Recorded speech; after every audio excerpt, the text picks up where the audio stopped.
দিল্লিতে বিক্ষোভে গিয়ে এবার রক্তাক্ত হয়েছেন ভারতের আলোচিত সাংবাদিক ময়ূক রঞ্জন ঘোষ। একটি ছবিতে তার পুরো জামা রক্তাক্ত অবস্থায় দেখা যায়। এমন অবস্থায় তিনি দাঁড়িয়ে ছবি তোলেন, আবার টেলিভিশনে বুম হাতে নিয়ে কথা বলতে তাকে দেখা যায়। এমন প্রেক্ষাপটে নেটিজেনরা বলছেন, সত্যি কি ময়ূক রঞ্জন ঘোষ রক্তাক্ত হয়েছেন, নাকি এটি তার গুজব প্রচারের আরেকটি কৌশল?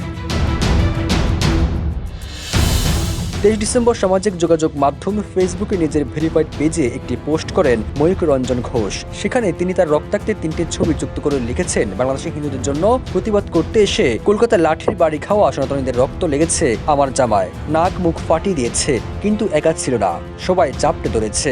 তবে ময়ূখের এমন পোস্টের পর নেটিজেনরা মন্তব্য করেছেন এটি পানের পিক, আবার কেউ কেউ বলেছেন এটি মেকআপ আর্টিস্টের একটি ডিজাইন। ওই পোস্টে ময়ূক আরও লিখেছেন, এভাবে জামাটা থাকবে, এই দাগ লাগা জামাটা অনেক কিছু বদলে দেবে, মিলিয়ে নেবেন, সবকিছু মনে রাখা হবে, সবকিছু। এদিন দিল্লিতে বাংলাদেশ হাইকমিশন অভিমুখে বিক্ষোভ করেছে কয়েকটি হিন্দুত্ববাদী দল।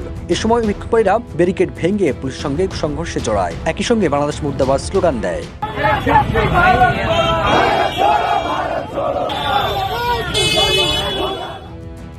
তবে বিক্ষোভকারীদের হাইকমিশন ভবন থেকে 500 মিটার দূরে আটকে দেওয়া হয়েছে। যে কোনো ধরনের অনাকাঙ্ক্ষিত ঘটনা এড়াতে ভারতীয় নিরাপত্তা বাহিনী, কয়েক স্তরে ব্যারিকেড, পুলিশ ও আধাসামরিক বাহিনী কঠোর অবস্থানে রয়েছে। এই বিক্ষোভে সংবাদ সংগ্রহ করতে এসে এমন রক্তাক্ত হওয়ার কথা জানিয়েছেন ভারতীয় সাংবাদিক ময়ূক রঞ্জন ঘোষ। সবুজ আলম, নিউজ ডেস্ক, ইত্তেফাক।